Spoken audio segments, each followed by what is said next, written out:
Well, as I promised announced during the Torah study, I'm going to tell a little bit of my story.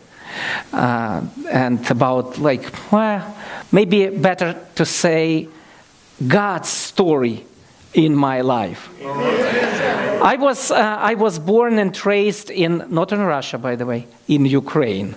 It's a little bit different. At that time, it was the former Soviet Union. Nobody really cared. But today, Russia and Ukraine, there is a tension. By the way, have you heard of Russian and Ukrainian Orthodox churches? Just a couple days ago, there was the major church schism since 1,000 years, as the Ukrainian Orthodox Church became independent of Moscow, so independent of Russian Orthodox Church. Is the major, historic church schism since 1,000 years, and the major church schism or the splitting in the church since the Reformation. Can you imagine? So Ukraine makes a history, for better or worse. I was just impressed by this fact. For me, Russian, Ukrainian Orthodox Church, whatever, I didn't care too much. I was born and raised in a Jewish home. And Christianity was not for me and not for us. And there was something I knew about Jesus from a very child. Actually being very atheistic child. Being the third generation of Jewish atheists. My grandparents didn't believe in God. My parents, the same. And I was raised not believing in God as well. But I knew something about Jesus. Namely, I'm not going to believe in Jesus ever. Why? Because I'm Jewish. And Jewish people, they don't believe in Jesus. And we know why, right? Yeah. Because we don't believe in Jesus. We don't need any more argumentation or logical evidences. I don't know how we're getting it. It's just like we get it with the milk of our mothers, or just it genetically embedded into us that we don't believe in Jesus. Because we are Jewish. Anyway, I experienced a lot of anti-Semitism growing up. In the former Soviet Union, it was like they were telling officially there was no anti-Semitism. So everybody was equal. It was making things even worse. You know why? Experiencing anti-Semitism in the school, going to, if I would like to complain about that, nobody would believe me, or just nobody would admit. It's impossible. We don't have, in the Soviet Union and the communistic society, we don't have any anti-Semitism. Everybody is equal. Well, I experienced that equality with being a Jew in a school, in upper middle school or whatever. It was for me hard to comprehend why the children are so bad to me, just based on the fact that I'm Jewish. Well, you would ask, how could they know that you're Jewish if you didn't believe in God? I never went even to a synagogue at that time. So being Jewish in that society was quite more biblical than in Western society today. What I mean, my parents are Jewish. My grandparents are Jewish. So it makes me Jewish. We heard about the Hebrews today, and the Israelites. It's not the matter of belief. It's the matter of our heritage. It's the parents, grandparents. That's what makes us Jewish, according to the Bible, and according even to the common sense, even to the biblical history. Do you remember all these Israelites, including the kings that went evil actually, and who didn't believe in God, and believed in all possible gods, but nobody ever said that they were not Jewish any longer, because they abandoned Judaism or whatever you would describe as such at that time. So they were still Jewish people, in a sense, Jewish, belonging to Abraham, Isaac, and Jacob. So in all my paperwork, it was written that I'm Hebrew, or like belong to the Hebrew people or Jewish. And even if it was so hilarious, I had to put it everywhere, as every ethnicity actually. We called it like fifth paragraph. Fifth paragraph, it's like, like first name, father's name, last name, date of birth, it's 4, and then your ethnicity. And ethnically, I was Jewish. So I'm going to sign for like fitness center or whatever. Just they always were asking what ethnicity you are. I'm Jewish. Just like, it was so bad.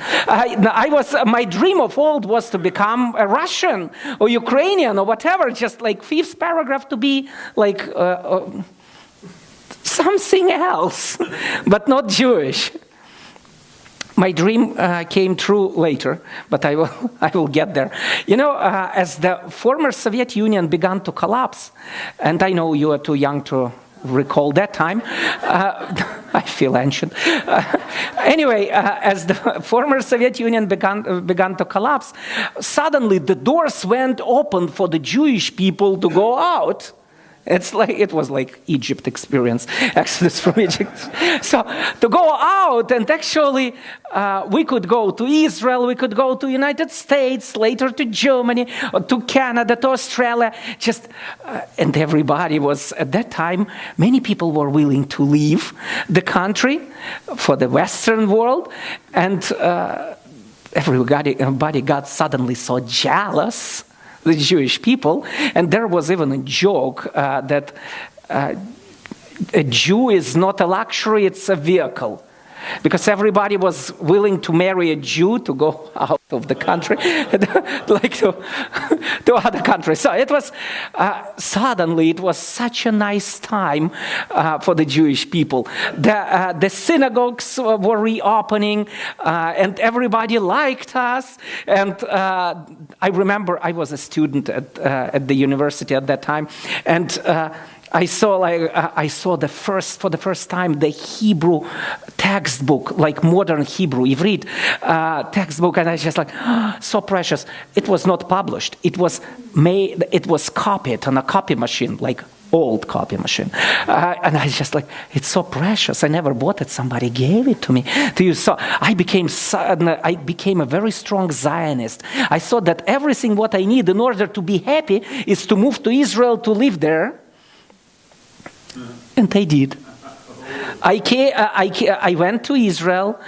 I was very young, still a student, and there was not direct flight connection between like the former Soviet Union and Israel. So it was pretty complicated journey. So from Kiev, Ukraine, where I was born and raised, to Moscow with a train. From Moscow with a flight to Cyprus. From Cyprus with a ferry with a boat to Haifa, Israel. So it took like 10 days probably for me to get there. So as I got to Israel, I was literally ready to kiss the land there. I thought, now I got everything in order to be happy. Well, it's a nice country, it's and I love it warm, not necessarily as warm as in Texas in summer, but still it's a beautiful country, and the Jewish people all over. I learned that it's not always the best thing to be around just only Jewish people. But anyway, I really love the country. And then one day, I came to the Wailing Wall in Jerusalem for the first time. Well, you're in the Messianic congregation. I don't need to explain you what the Wailing Wall is, right? So it's the Western wall of the Second Temple in the old city of Jerusalem. And for me, it was like a Zionistic dream coming true. So coming there, just to stand there, I reached the destination. Just keep in mind, I'm still an atheist. I'm standing there. I just reached this destination. My dream came true.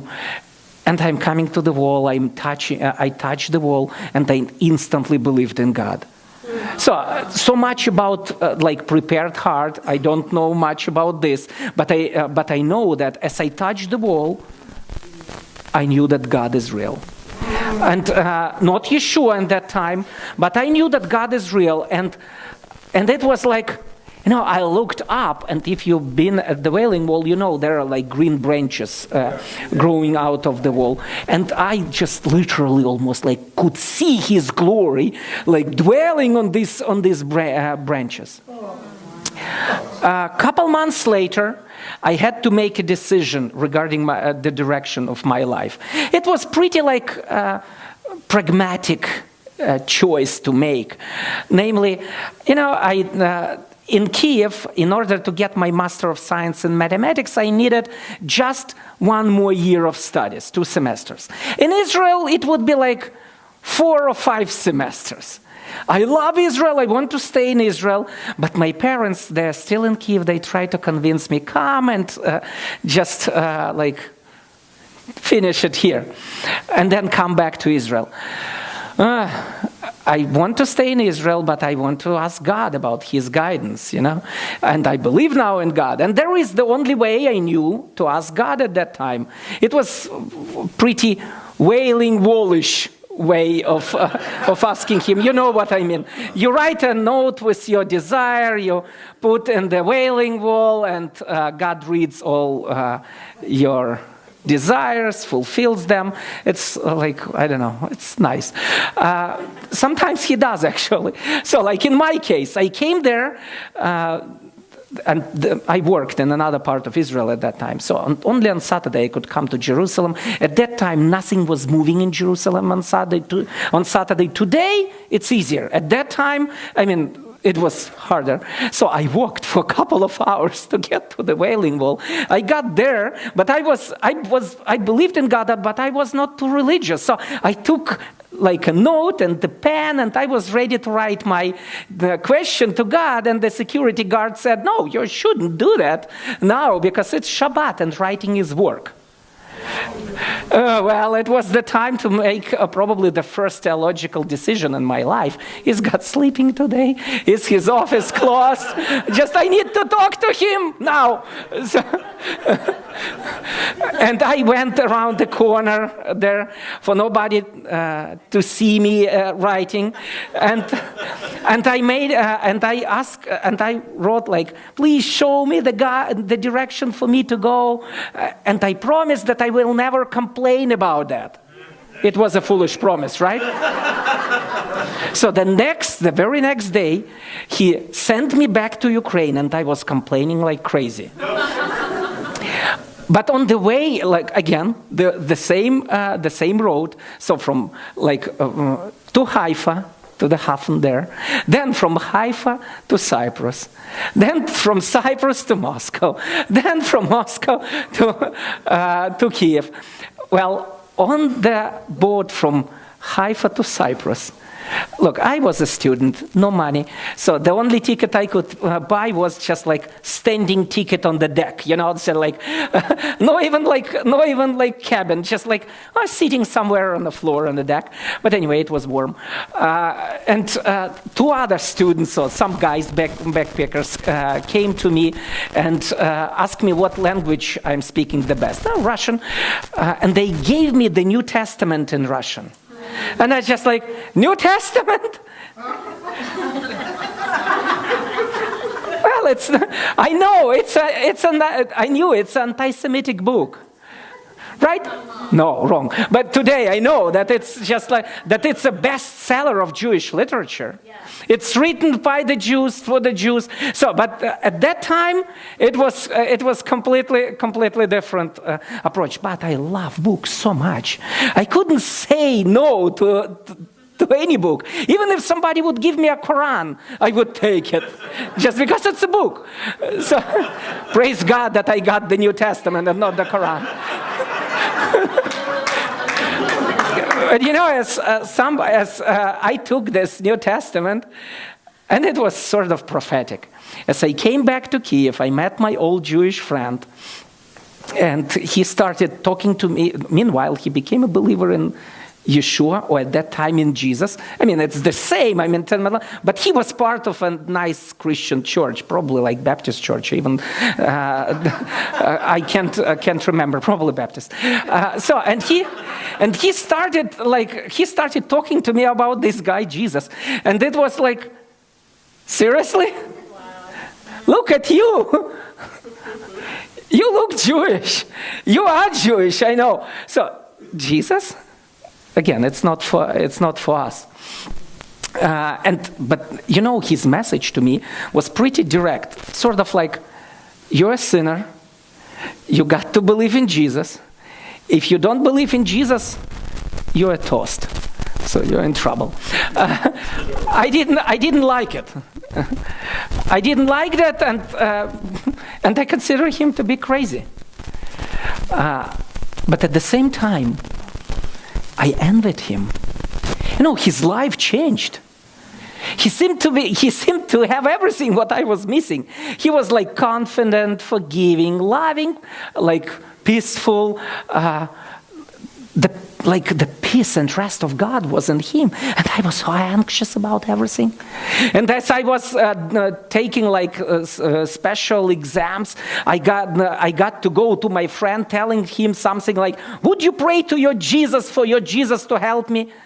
Well, it was not fair. We are good friends. He's doing so good, and I'm doing so miserable in my soul. Well, it's not fair, right? So let's convince him that he is wrong. For us to be the same miserable, right? So no, but anyway, it was part of my motivation. I took the Bible that he had given to me, and I started to look through the Old Testament, trying to find the proof for him that Jesus, Yeshua, could not be the Messiah. And we argued about that. And he never let me go. I mean, just like he was following me wherever I go. Wherever I went, he was just with me there. So we were arguing about this. And our competition took about a year. And then I got to the conviction that Yeshua is the one. But it was not it yet. So I decided to pray in Yeshua's name for the first time. And I did. I prayed, like a good first prayer, as written in like some good evangelistic brochures or booklets. And then 30 seconds later, I was praying again, saying something like, "Father, if Jesus is not the Messiah, please forgive me, I made a mistake." I was scared. As the experience of many Jewish believers at that time, I thought that in the whole universe there are only two men who consider Yeshua to be the Messiah, my crazy friend and myself.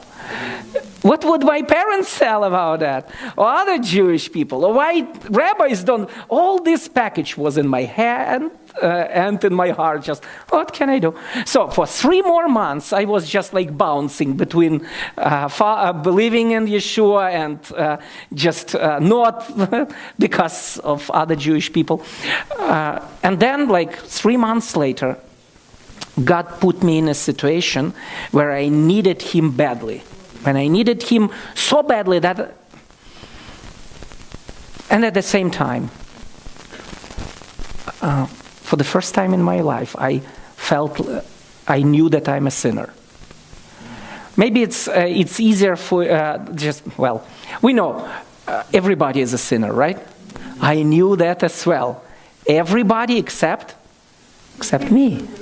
I was not, like I never killed anybody, never committed any serious crime, never misused alcohol, never used drugs. So I was like, like a Jewish angel. Pride and joy of my parents. Well, pride, not so much joy, but just like I thought very highly about myself at that time.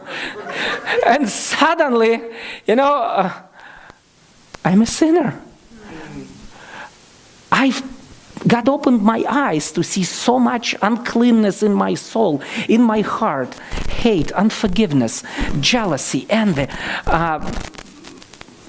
I knew that I never committed any crime, not because I was so good, but because I was afraid of the consequences. And I felt so bad and so dirty.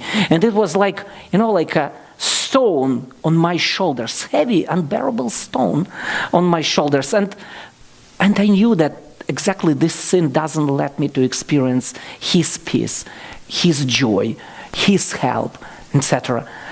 And at that moment, it was not important for me any longer what will other Jewish people say about that, or my parents, or whatever. I was on my knees. I was praying. I was trying to share with Yeshua any sin and every sin I could remember. I don't remember how long this prayer took, but as I stood up, the stone has gone.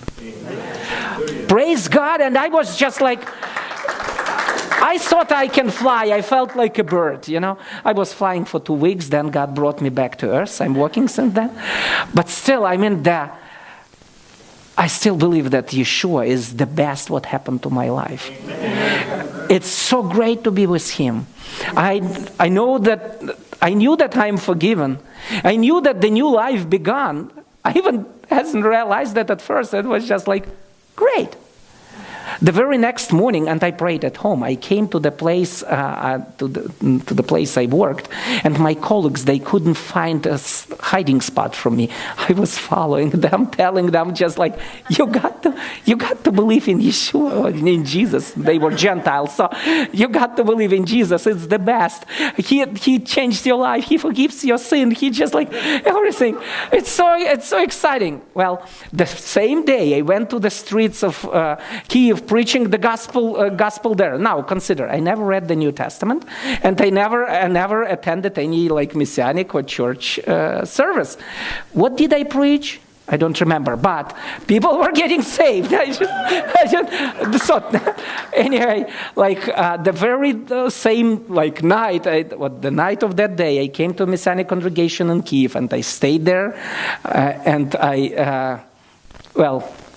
I was on fire, really. So, I taught my first class for new believers 1 month after I became a believer. How is it possible? I learned it over a month, and then I immediately taught it to others. I tried to convince the elders of our congregation to let me preach 3 months after I became a believer. Wise men, they said no. But I'm persistent. 1 month later, they let me preach. And then, God was, sometimes when I remember this history, it's like God was moving me from one place to another pretty quickly. I was single at that time, so I could afford it. Anyway, 1 month, I was 1 year believer, and I was planting already my first congregation in Brooklyn, New York. How crazy it should be. But anyway, then God brought me back to Ukraine to start several congregations there. And then 1995, now I'm really ancient. So I got married. So I met a beautiful girl, and we became married. And we moved. God brought us to Germany to pioneer the Messianic movement and outreach there. So since 1995, our ministry base is in Berlin, Germany, and we're very grateful for God letting us to experience His revival there. Among Jewish people, primarily among so-called Russian Jews who were moving there in huge number. Do you know that Germany became the country of the fastest growing Jewish population in entire Jewish history ever? Early 1990s, maximum 30,000 Jewish people in the entire country. 10 years later, 300,000. So 1 decade, 1,000%, 10 times more. probably with Joshua, as the Israelites entered the land, it was percentage-wise growing faster. But otherwise, Germany became also the country of the fastest growing number of the Jewish believers. And about the same time, it was like from almost 0 to 5,000 Jewish believers in the country. And we were just like used by God as a part of that. I think I'm so grateful to God for this. And the situation was changing. Today our major focus of the outreach becoming Israelis. I don't know what's going on in Germany or just like between Israelis and Germany, particularly Berlin. It's just like a romance relationship. In the last 5 years, about 30,000 Israelis moved to live in Berlin. It blows my mind. 100,000 Israelis hold German citizenship. Now, there are like 7 direct flights between Tel Aviv and Berlin daily. Wow. And they're always packed, primarily with Israelis. Amazing. If you would ask what brings Israelis to Berlin, I mean,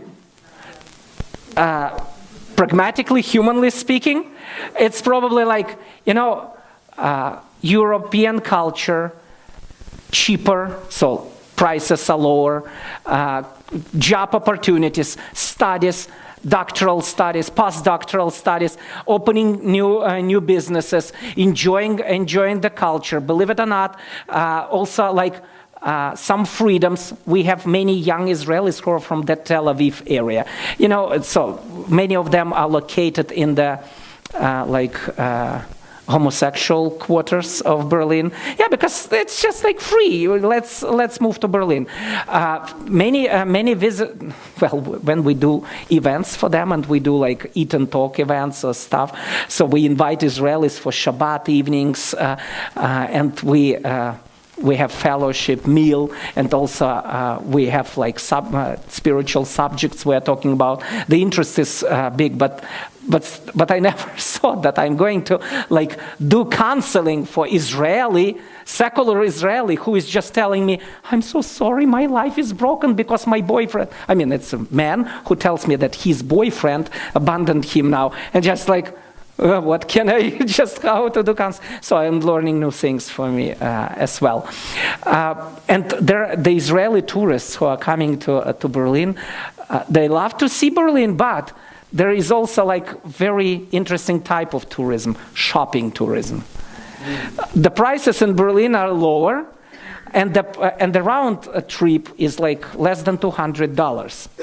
4 hours flight. So what some Israelis do, they take an empty suitcase. They come with this suitcase in the morning, so overnight flight, in the morning to Berlin, straight from the airport to do shopping to a particular store they like. So, and we know the store. They go there, they make the suitcase full, they go back to the airport, they fly back to Israel. They even don't need to take a day off for that. Where are we placed at that moment? At the front of this store, just sharing the gospel with them. So it's exciting to see what's going on in Germany these days. Well, by the way, if you would like to stay in touch and hear more how you can pray and rejoice with us about what God is doing in Germany and also in other European countries, talking of Jewish outreach and growing Messianic movement there, just give me your email address or just name, and I would be delighted to send you updates a little bit. I'm not going to make your post box full, but anyway, we need your prayers, and we would appreciate staying in touch. What I'm doing in Dallas, by the way, my calling is more like pioneering ministry. In Germany, everything is now relatively good established. So sometimes I need to go a little bit like out for the new leaders to take over. So it's like my Dallas is like, like lake house or something. I mean, we rent a small apartment, but it's like for me, like I just retreat from that. Every day I'm like 6 to 8 hours on like online video conferencing and calls and emails, with working or ministering there as well. But probably half of my time this school year I'm in Dallas and half in Germany. Well, also while here, I'm trying to impact the young generation by teaching at Dallas Theological Seminary and the King's University, and it's also a great opportunity to minister this way. Well, okay, enough of me. Let me read something from the Bible. Because it would be very sad if I would stay just by my story. Although it's also God's story, but let me talk about broader perspective that is much larger than I am. We just read a passage from the weekly parasha, from Exodus chapter 10, first 3 verses. Or actually, yeah. So, was it 3 or 4 verses? 3. Yeah, right. That was I was confused about, like 3 and 4. Anyway, the verse 3 is. You see we were talking about first 2 verses during the Torah study. Now the verse 3. The verse 3. Moses and Aaron went to Pharaoh and said to him, "Thus says the Lord, the God of the Hebrews, how long will you refuse to humble yourself before me?" And now, very famous phrase, "Let my people go." There is a famous song even, not necessarily a believing song, but it's just like. You know the song. Don't expect me to sing it because I'm very bad at that. My wife is a worship leader and songwriter. She can do it well. And we have 2 daughters, by the way. And all of them are musical. I'm discriminated. I'm a oppressed minority in my family. Because I'm a male and because I'm just like, I'm not singing. Anyway, don't expect me to sing, but you know this phrase, "Let my people go." And many people talking about Exodus, they make here like a period. So let my people go. That was the message to the Pharaoh. That was the will of God for the Israelites. Just to go out and to be free at last. So we are absolutely free. That was actually not the message here. Because it's written, "Let my people go," and in English translation that I have, there is a comma. "That they may serve me." Right? Is it the same in Hebrew? Yeah, it's written, so like, let my people go for them to work for me, sort of. Or like, do the ministry for me. And it's so avada, work, so to do the work. And that's so the reason for the Jewish people, or the purpose, the aim, the goal of God was to bring them out, not to be just like, wow, we are so free now, finally free. No, it was not the end of his aim, to serve him, to work for him. Listen, previously you Israelites, that's about the message, previously you served or worked for the Pharaoh. You were his slaves. But now you are free, not entirely. You are free from the Pharaoh in order to be the servants of somebody else. So the Exodus from Egypt, it's not the freedom period. It's changing of masters. From the Pharaoh to the God of Israel. You see the point? Exodus has never been about the freedom period. I have no masters freedom. No. It was changing the masters from the Pharaoh to the God. Pharaoh was willing to kill the Jewish people, the people of Israel. He was killing the children. He was giving hard work for the Jewish people to scream up to God of Israel, who came to rescue the people of Israel. So that was the bad master. Now the Jewish people were going out of this slavery to serve the God of Israel, who cares, who loves, who helps, who knows the needs, and who knows how to care and help. It reminds me what we read in the New Testament as well. By the way, I'm reminding the bestseller of Jewish literature. New Testament is the most published, sold, and given out Jewish book ever. It's real bestseller of all times. And it's very Jewish. It has Jewish humor, Jewish mindset, everything there is very Jewish. Do you remember Reb Shaul, Apostle Paul, he writes that you are either the servants of sin or of righteousness. We never without a master, quote unquote. We either serve sin or the Pharaoh in the Exodus story, or we serve God and righteousness. Amen. We never alone or just like, I do whatever I want.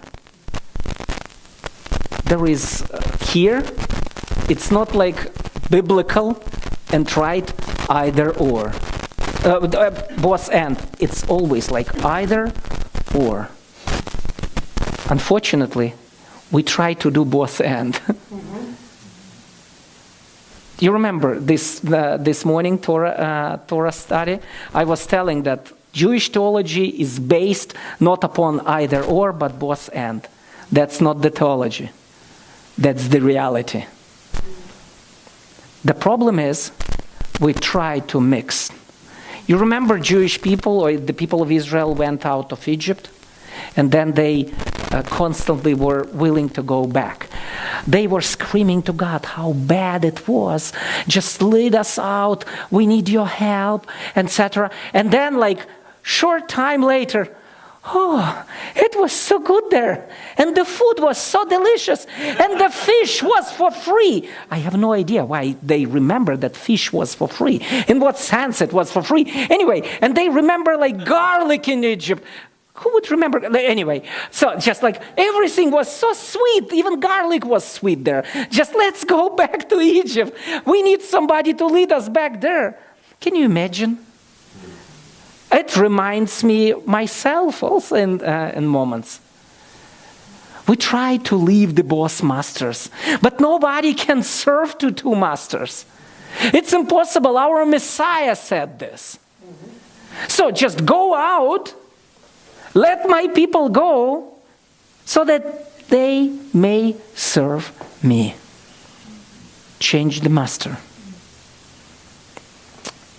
There is a passage from the New Testament that I like pretty much. It's found in Ephesians chapter 2.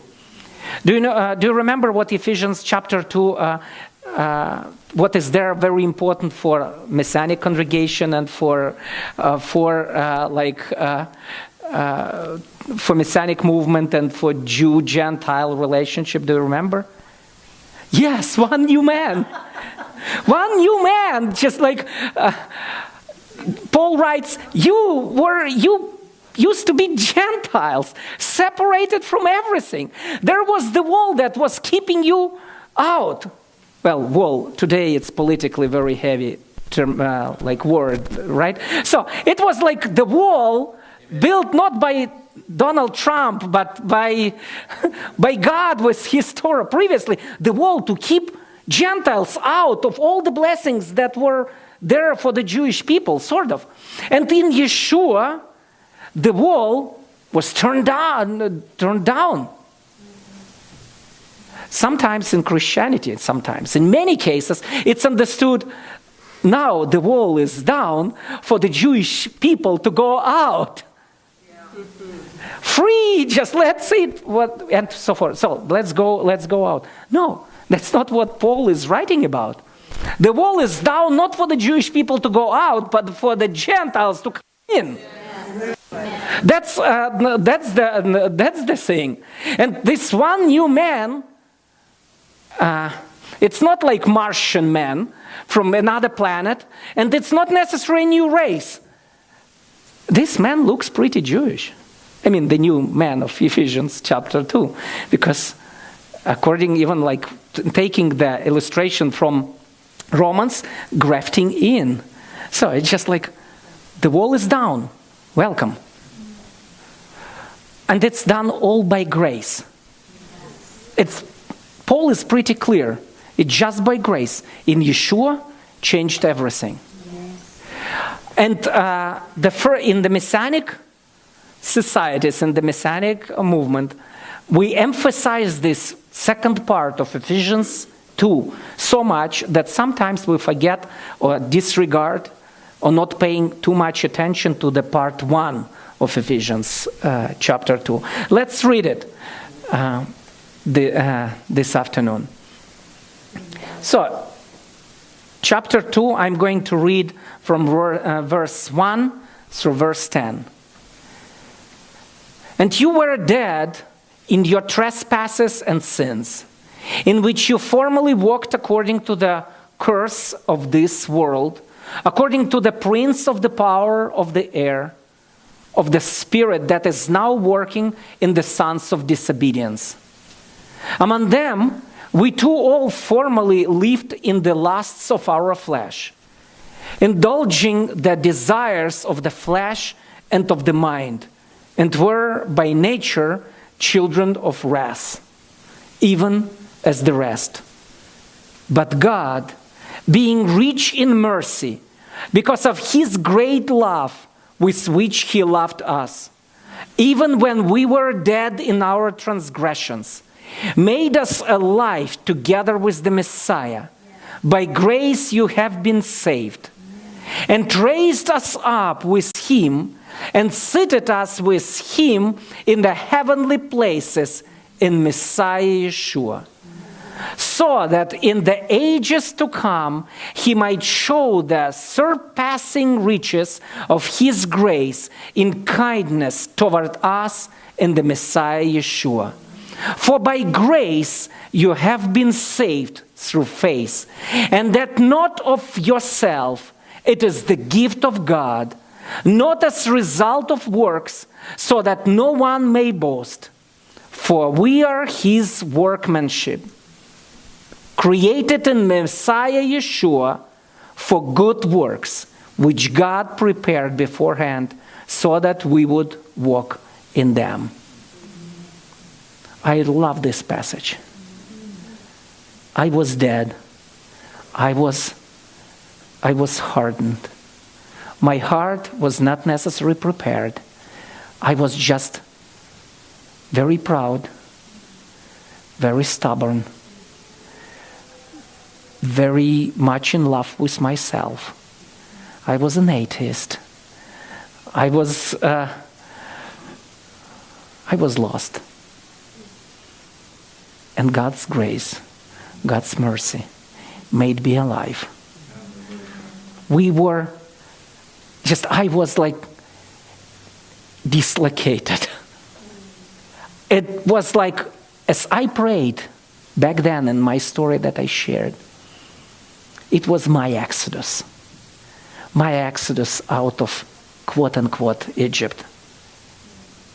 Jewish people were brought by God from the slavery of the Pharaoh into the promised land to serve the God who loves them.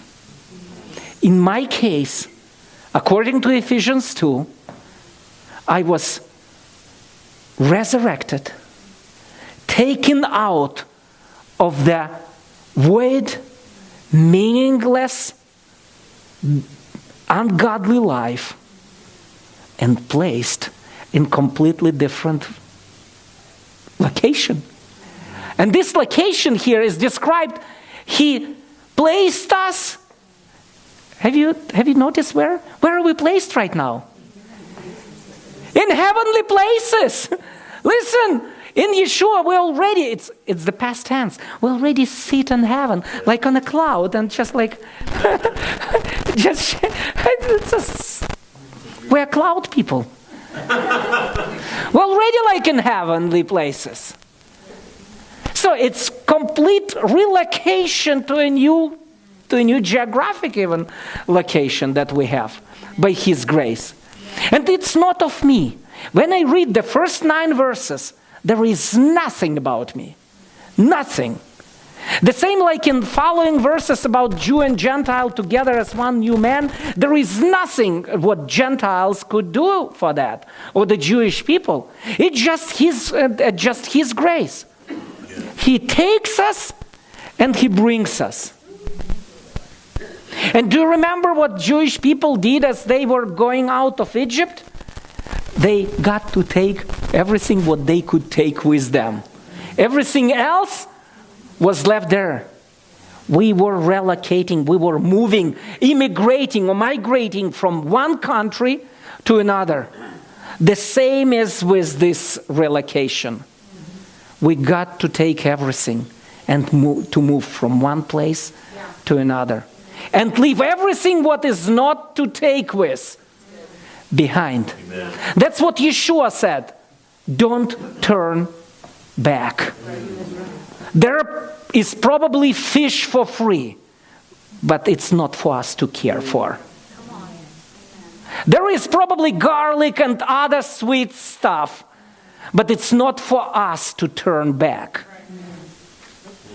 We are located in a different place now. And it's His grace, His mercy. I was not looking for Him even. He was looking for me. I cannot say that I found Him. He did it. He just took me and placed me in some place I could never come by myself to. And there is one more verse that I read, and I want to emphasize it, and it's like the purpose verse. For we are His workmanship, created in the Messiah Yeshua for good works, which God prepared beforehand so that we would walk in them. Do you remember, let my people go to do the work for me? The same is here. We are relocated. We change the masters in order to do work that God assigned to us. And it's about our ministry, it's about our life, and the expectation is similar as back then.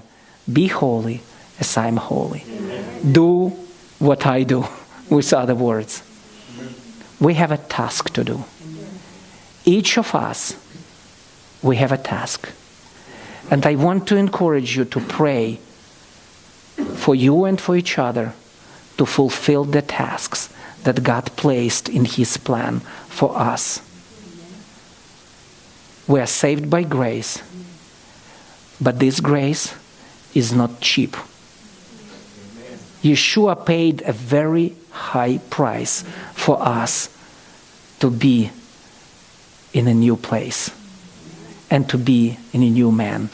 Even one new man, unity of Jews and Gentiles in the Messiah. Yeshua paid the price for that. Amen. There is nothing free in this world unless somebody pays for that. Amen. So Yeshua did it for us. It's not cheap. It's expensive. It's precious. It cost Him life. And there is a task for us.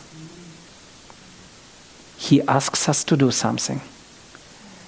And only He can show you personally what is that. We have a new master who loves us, who cares for us, who saves us, who redeems us. I think it's great. Let's live it. Let's live according to His grace, to His plan, in order to fulfill His task. And may God bless us all in doing that. Amen.